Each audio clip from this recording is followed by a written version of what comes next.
बंदा जहन में एक बात रखे, हर तरह के लोग हैं, हर तरह की बातें करेंगे, जिसमें अच्छी भी हैं बुरी भी हैं। हमने किस तरीके से बुरी बातों से लड़ना है, बुरी चीज़ों को अपने ऊपर आने नहीं देना है, नेगेटिविटी को साइड पे करना है, जो पॉजिटिव चीज़ें हैं। नमस्ते, सत श्री अकाल, कैसे हैं आप लोग? उम्मीद करती हूँ ठीक होंगे, खुश होंगे। मैं हूँ हज़िकाली और मेरे साथ हैं तारिक नियाज़ी। अस्सलाम वालेकुम, नमस्ते, सत श्री अकाल। उम्मीद करता हूँ ठीक होंगे, खुश होंगे। दोस्तों जा रहे हैं, खुश रहें, माँ बाप का ख्याल करें। माँ बाप हैं तो सब कुछ। आज की हमारी वीडियो है आज की हमारी वीडियो है top 10 best moment of Commonwealth game which makes us proud बोलूं या विच मेक देम प्राउड, कुछ भी बोल दो। आपको कौन सा पल्ले पड़ना है? कुछ भी। ओके गाइस, तो आज की हमारी वीडियो बहुत इंटरेस्टिंग है। स्टार्ट करते हैं वीडियो को, लेट्स स्टार्ट। गाइस, वीडियो का टाइटल है top 10 moments from Commonwealth games that made us proud. Money और म्यू। ओके, अभी कॉमनवेल्थ गेम्स में गोल्ड जीतने के बाद जब भारत का झंडा लहराए, जन गण मन बजने लगा, तब साक्षी मलिक अपने आंसू रोक नहीं पाई। क्यों? आखिर ये एक मेडल ही तो है। भारत ने इन टोटल 61 मेडल्स जीते और 22 बार हमारा नेशनल एंथम बजा, यानी 22 गोल्ड मेडल्स भी जीते। आज हम 10 ऐसे गोल्डन मोमेंट्स आपके साथ शेयर करने वाले हैं जो इस बात का प्रूफ है कि भारत में स्पोर्ट्स का गोल्डन पीरियड शुरू होने वाला है। एक्चुअली शुरू हो गया है। आपका टाइम काफी वैल्यूएबल है, इसीलिए ये हैं सारे चैप्टर्स, बट वीडियो काफी इंटरेस्टिंग है, सो आई वुड हाईली रिकमेंड इस वीडियो को एंड तक देखिए और अपने दोस्तों के साथ शेयर जरूर कीजिए। और हमें कमेंट्स में बताइए कि ऐसे कौन से मोमेंट्स हैं जो हमने मिस कर दिए। वेट, लेकिन हम सेलिब्रेट क्यों कर रहे हैं? भारत का कॉमनवेल्थ में बेस्ट परफॉर्मेंस 2010 में था, जब हमने 101 मेडल जीते और हम सेकंड पोजीशन पे आए। इस साल हमने सिर्फ 61 मेडल्स जीते हैं और हम फोर्थ पोजीशन पे आए हैं। इसमें प्राउड होने जैसा क्या ही है? वी हैव टू रिमेंबर कि भारत शूटिंग में सबसे स्ट्रॉन्ग है। कॉमनवेल्थ गेम्स की हिस्ट्री में भारत ने शूटिंग में सबसे ज्यादा मेडल्स जीते हैं और इस साल शूटिंग एज अ स्पोर्ट था ही नहीं, तो भारत को एक काफी बड़ा डिसएडवांटेज था। स्विमिंग ऑस्ट्रेलिया की स्ट्रेंथ है। सोचिए अगर स्विमिंग गेम ही ना हो तो ऑस्ट्रेलिया के भी ना जाने कितने मेडल्स कैंसिल हो जाते। भारत की सिचुएशन भी कुछ सिमिलर ही थी, लेकिन फिर भी इस बार अलग अलग स्पोर्ट्स में नए हीरोज हमारे सामने आए and that's something to be proud of. Number 9, क्या आपने लॉन बॉल्स नाम की एक स्पोर्ट का नाम सुना है? मैंने तो कभी नहीं सुना, लेकिन इस साल हमारी विमेंस टीम ने साउथ अफ्रीका को हराकर इस स्पोर्ट में गोल्ड लाया। लॉन बॉल्स एक काफी इंटरेस्टिंग और टेक्निकल गेम है। एक छोटा बॉल होता है जिसे जैक या फिर किटी कहते हैं। आपको ये अश्योर करना होता है कि आपके टीम के बॉल्स आपके ओपोनेंट के मुकाबले इस जैक के नजदीक हो। देखने में लगता सिंपल है, लेकिन है नहीं। ये सोचकर ही काफी एक्साइटिंग लगता है कि जिस स्पोर्ट के बारे में मेजॉरिटी ऑफ इंडियंस ने कभी सुना ही नहीं था, ऐसे स्पोर्ट में इन एथलीट्स ने अपना करियर बनाने का सोचा और गोल्ड मेडल जीता भी। नंबर 8, क्या भारत 100% विन रिकॉर्ड रख सकता है? इम्पॉसिबल लगता है, लेकिन इस साल के कॉमनवेल्थ गेम्स में हुआ है। इस साल हमने सबसे ज्यादा मेडल्स रेसलिंग में लाए। सबसे अमेजिंग बात यह है कि 12 एथलीट्स ने पार्टिसिपेट किया और सारे के सारे लोगों ने एटलीस्ट एक मेडल लाया। 12 आउट ऑफ 12 यानी 100% सक्सेस रेट। इसमें रेसलिंग की दुनिया के लेजेंड्स के साथ साथ कई नए नाम भी हमारे सामने आए। नंबर 7, हमारे पैरा एथलीट्स ने भी कॉमनवेल्थ गेम्स में अपना कमाल दिखाया। हमने पैरा पावर लिफ्टिंग में भी अपना पहला मेडल जीता और वो भी सीधा गोल्ड। सुधीर ने हैवीवेट पावर लिफ्टिंग में अपना कमाल दिखाया, इतना कि उन्होंने कॉमनवेल्थ गेम्स रिकॉर्ड बनाया। पैरालंपिक्स में हमने हमारी एथलीट्स का माइट देखा और उन्होंने कॉमनवेल्थ गेम्स में भी अपना मार्क बनाया। नंबर 6,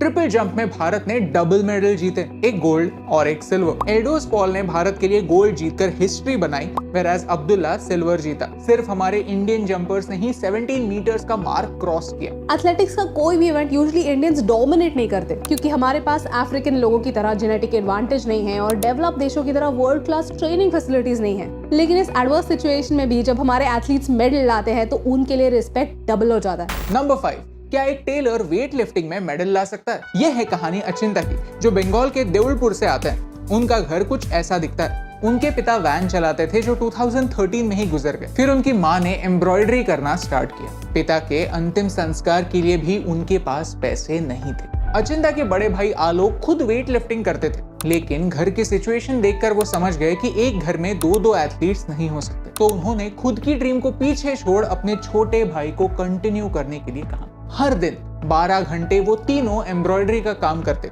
और अगर हफ्ता अच्छा गुजरा तो उन्हें 1200 रुपए मिलते। लेकिन अचिंता के टैलेंट को देख उनके कोच ने उन्हें फ्री में ट्रेनिंग देना स्टार्ट किया। अचिंता ने अपना गोल्ड मेडल अपने बड़े भाई और अपने कोचेस को डेडिकेट किया। सक्सेस के बाद वो अपने रूट्स को नहीं भूले। सच में ये कितना इंस्पायरिंग है। नंबर 4, इस बार वुमेन्स T20 क्रिकेट का कॉमनवेल्थ गेम्स में डेब्यू हुआ। क्रिकेट तो हम सब इंडियंस को पसंद है, लेकिन सिर्फ मेंस क्रिकेट, वुमेन्स क्रिकेट को वो इज्जत नहीं। ये बात अब पुरानी हो चुकी है। 2017 के वुमेन्स वर्ल्ड कप के बाद हमारा वुमेन्स क्रिकेट की ओर देखने का पर्सपेक्टिव ही चेंज हो गया। ये बात इस साल के कॉमनवेल्थ गेम्स में पक्की हो गई कि लड़कियां भी किसी से कम नहीं। वुमेन्स क्रिकेट में इंग्लैंड और ऑस्ट्रेलिया 2 देश अपनी कंपटीशन को पछाड़ देते हैं, लेकिन हमने इंग्लैंड को कन्विंसिंगली सेमीफाइनल्स में हराया और ऑस्ट्रेलिया को भी हराने वाले थे।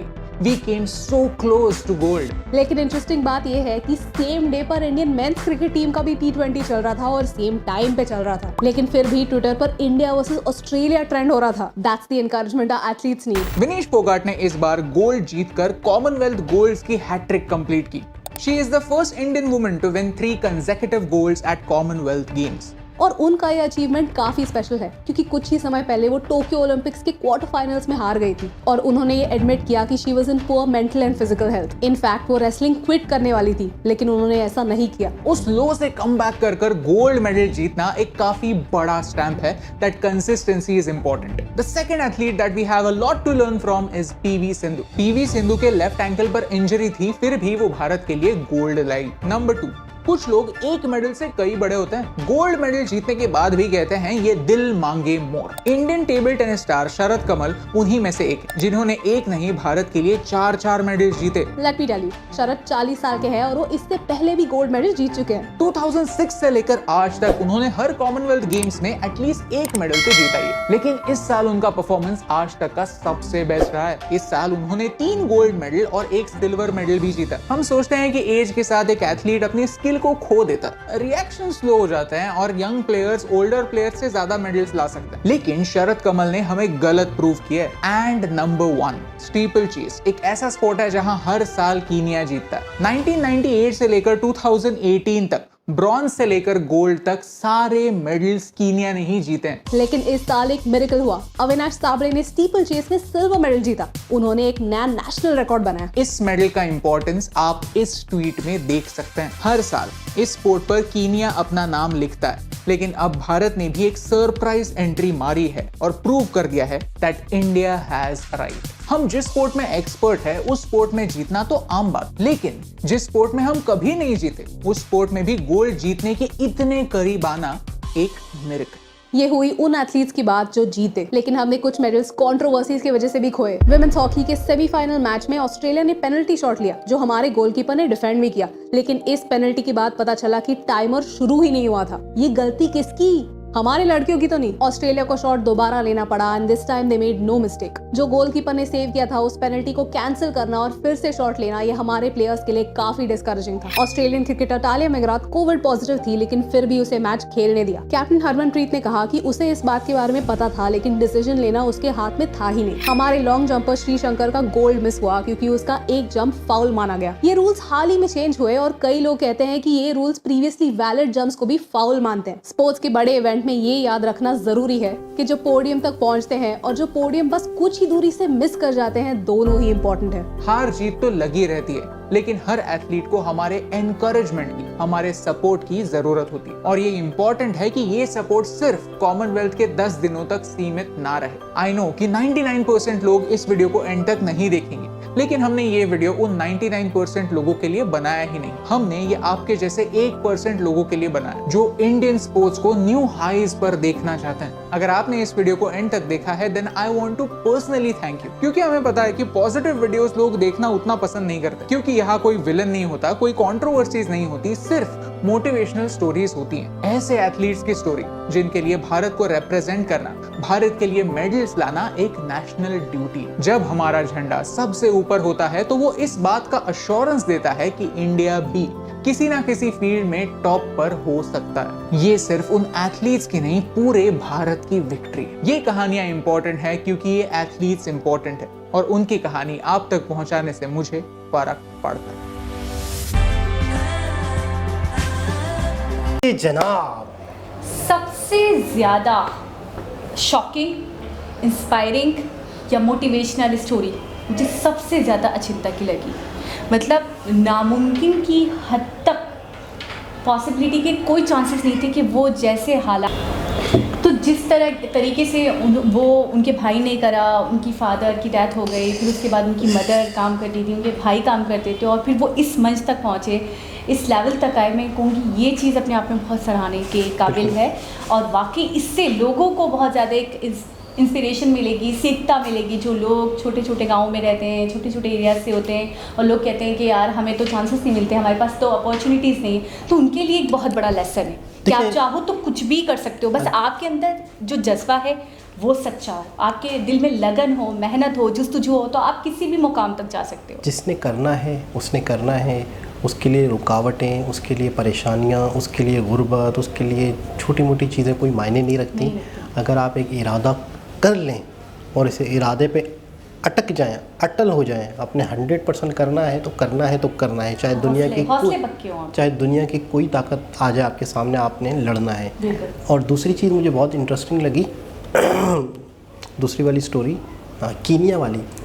असल में वहाँ के जो एथलीट्स हैं, जो मतलब वहाँ के खिलाड़ी हैं, एक तो उनकी जेनेटिक्स ही उनके डीएनए में ये जो रनिंग है और जंप है, और उनकी जो हाइट है वो एक अलग ही एक सिस्टम लगता है हाइट, उनका स्ट्रक्चर, वो देखकर ही समझ में आ जाता है कि वाकई वो वाली एक आबो हवा, उनकी प्रैक्टिस ऐसी है, उनकी चीज़ें।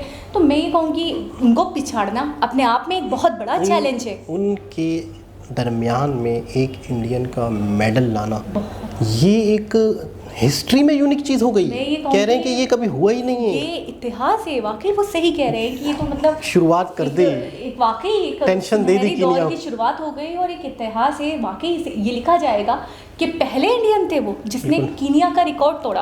नहीं तो ब्रॉन्ज भी वो लेकर जाते थे, गोल्ड भी वो लेकर जाते थे, सिल्वर भी, यानी वो टिकने ही नहीं देते थे। इंडिया ने अपनी एंट्री मार दी और अगले दफा अपनी जगह एक तरीके से बना ली, बुक कर ली है। बड़ी बात कि हम यहाँ तक भी आ सकते हैं, यहाँ तक भी पहुँच गए, और मेडल तक, गोल्ड मेडल तक भी आ सकते हैं। बिल्कुल। अच्छा, दूसरी चीज़ ये है कि कई मर्तबा कहीं ऐसी जगह भी बताई गई, हॉकी में जैसे हुआ, और मतलब है कि जहाँ पर रूल्स इस तरह से अप्लाई किए गए जो इंडिया के हक में नहीं थे। अच्छा, मैं देख रही हूँ सामने जो देश थे ना वो बड़े पावरफुल थे। ऑस्ट्रेलिया था, न्यूजीलैंड था, जो भी था।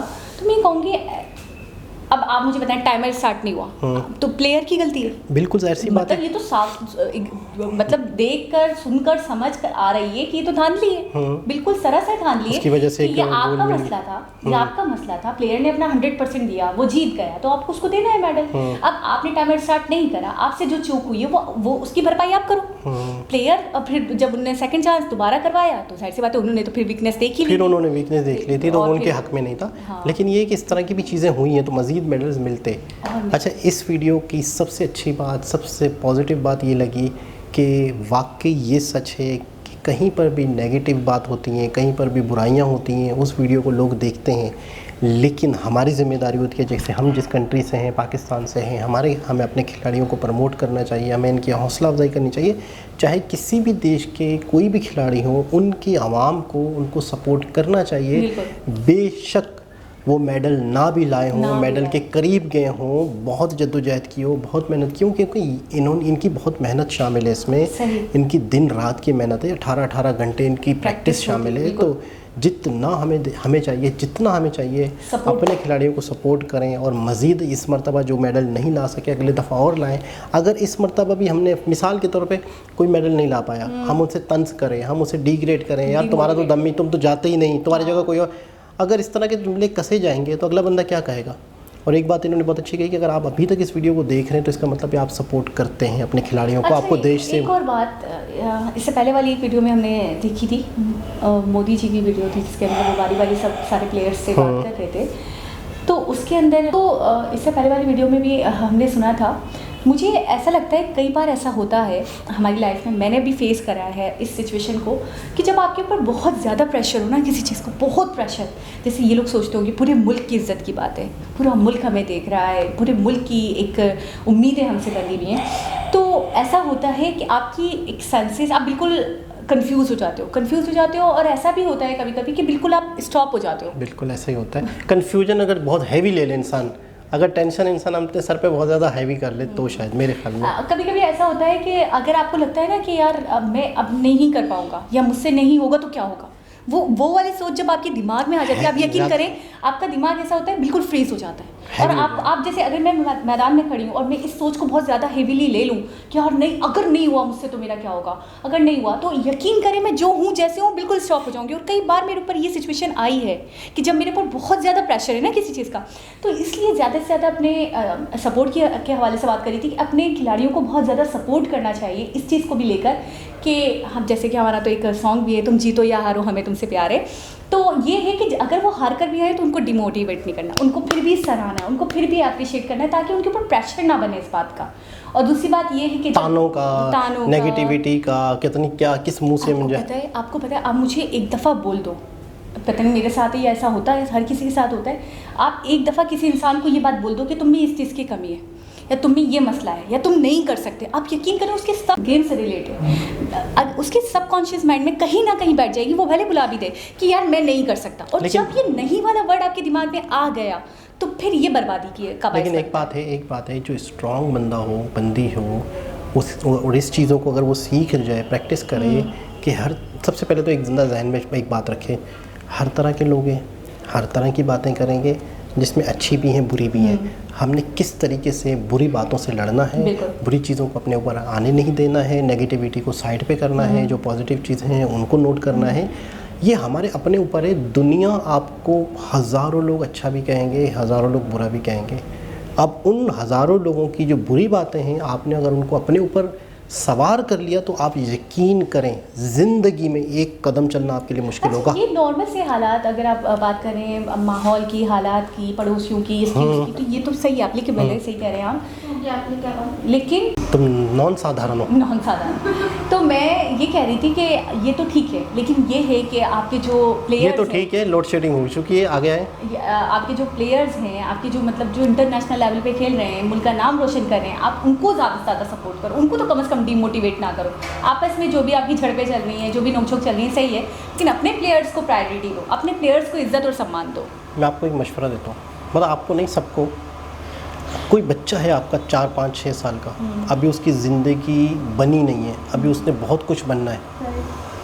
बेहतरीन फार्मूला है, आप उसे कामयाब बनाएं या नाकाम बनाएं, बेहतरीन फार्मूला है, आप उसे कामयाब बोलना शुरू कर दें, आप उसकी रिस्पेक्ट करना शुरू कर दें, आप उससे बोलना शुरू कर दें, यार तुम तो बहुत बड़े आदमी बनोगे, यार तुम तो वाकई एक ऐसी चीज़ हो। एक बच्चा ये रहा, एक घर के अंदर उसकी फैमिली उसे क्या कहती जा रही है, तुम बहुत आगे जाओगे यार, मुझे कंफर्म है तुम बहुत आगे जाओगे। दूसरी फैमिली में दूसरा बच्चा है, निकट्टू, नकारा, गधा, बेवकूफ़, कम अक्ल, पागल, ये ऐसे थोड़ी करते हैं पागल, उसने कुछ चीज़ कर दी उल्टी हो गई, उसने कोई चीज़ कर दी उल्टी हो गई, उसने कोई चीज़ कर दी उल्टी हो गई। मुसलसल अगर उसकी फैमिली ने उसे पागल कहना शुरू कर दिया, मैं गारंटी के साथ कहता हूँ वो पागल हो जाएगा, वो बाकायदा नाकाम हो जाएगा, निकम्मा हो जाएगा। उसकी वजह क्या है, उसके जहन में ये चीज़ बैठती गई, कौन सी वाली, मैं तो हूँ, मेरे से तो गलतियाँ हो। मुझे ऐसा लगता है किसी भी शख्सियत को उसके आसपास का माहौल उसको बनाता और बिगाड़ता है। और वो शख्स कामयाब हो जाएगा जिसके घर वाले, जिसके दोस्त यार, जिसके आस पड़ोस वाले उसको रिस्पेक्ट देते हैं, उसकी जहानत की तारीफ़ें करते रहते हैं। आपने नोट किया होगा, जो बच्चा बचपन में ज़हीन होता है वही ज़हीन होता है, यानी वही कुछ बन जाता है। जो बचपन में बड़ा ज़हीन है, लोग उसकी तारीफ़ें भी कर रहे हैं, जो थोड़ा सा बेवकूफ़ होता है वो ज़िंदगी भर बेवकूफ़ी रहता है। ये चीज़, ये जज कौन करता है, ये कैसे पता चलेगा? यार हमारे अपने, जैसे कि मैं आपको बता, नहीं हम समझते हैं शायद कि हम अपने बच्चे को तनकीद करते रहेंगे तो वो सुधरेगा। अच्छा, नहीं, मैं आपको बताऊँ, ये वाली बात जो है आप बिल्कुल 100% कह रहे हैं, ये मेरे साथ हुआ है कि मतलब स्कूल लाइफ से हर कोई कहता था आपकी इंग्लिश बहुत अच्छी है, सिद्रा की इंग्लिश बहुत अच्छी, सिद्रा की इंग्लिश बहुत अच्छी। मेरे साथ हज़ारों बच्चों ने उसी स्कूल से पढ़ा है, बट वो बच्चे मुझसे आते हैं पूछने के लिए कि इसको इंग्लिश में क्या कहेंगे, इसको थोड़ा सा इस पैरा को ट्रांसलेट कर दें, ये कर दें। तो मैं सोचती हूँ यार, वही स्कूल, वही टीचर, वही स्टाफ, वही पढ़ाई, तो मेरे अंदर ऐसा क्या खास था और इसके अंदर ऐसा क्या था? मतलब पढ़ाई तो सेम थी, लेकिन एक वाकई आप सही कह रहे हैं कि लोग आपको बोलते रहेंगे तो लास्ट शौरी तौर पे आप वैसे ही हो जाते हैं। अच्छा, मैथ क्यों मुश्किल है सबके लिए? क्यों मुश्किल है? क्योंकि सब मानते हैं कि मैथ्स मुश्किल है, क्योंकि सबने यही चीज़ सीखी है कि मैथ मुश्किल है। जैसे ही हम तीसरी चौथी क्लास में गए, 5, अबे और मैथ्स तो बड़ा टफ है। अच्छा जब सबके लिए टफ है तो मैं कौन सा कोई सुरखाब के पर लेके आया हूँ? हाँ, बिल्कुल, मेरे लिए भी टफ है, तो ऑटोमेटिकली हम इतनी मेहनत नहीं करते। तो इसलिए मैं कहता हूँ कि एक मोटिवेशनल चैनल होना चाहिए, जिससे मैं लोगों को अपनी ज्ञान दे सकूँ, अपनी बातें बता सकूँ, उन्हें सही कह रहा हूँ ना? बिल्कुल बिल्कुल। तो आप बताएंगे कि क्या हम दोनों का कैमरामैन तो मना कर, वो थक जाता है बेचारा, वो थक जाता है। चलो ठीक है, कैमरामैन की छुट्टी, खुश? ये अच्छा ये अच्छा था। मैं अकेले कैसे मोटिवेट करूँगी, मुझे कुछ नहीं आएगा बस। अब आप बताएंगे मोटिवेशन चैनल होना चाहिए या नहीं होना चाहिए? दोबारा किसी और वीडियो के नहीं होना चाहिए। कैमरा मैन को हम नाराज़ करके कुछ नहीं कर सकते। फिर भी यार हमारी दुनिया इर्द गिर्द घूमती है भाई उनके, हम कैसे कर सकते हैं उन्हें नाराज़? चलो करते हैं कुछ, बैक कैमरा जाके उन्हें कोई मिठाई विठाई खिलाते हैं। ज़्यादा कन्विंस करेंगे तो हो सकता है हो जाए। फिर वो उन्हें मिठाई विठाई खिलाते हैं कुछ। दोबारा किसी और हिसाब से मुलाकात होगी, जब तक के लिए अल्लाह हाफ़िज़।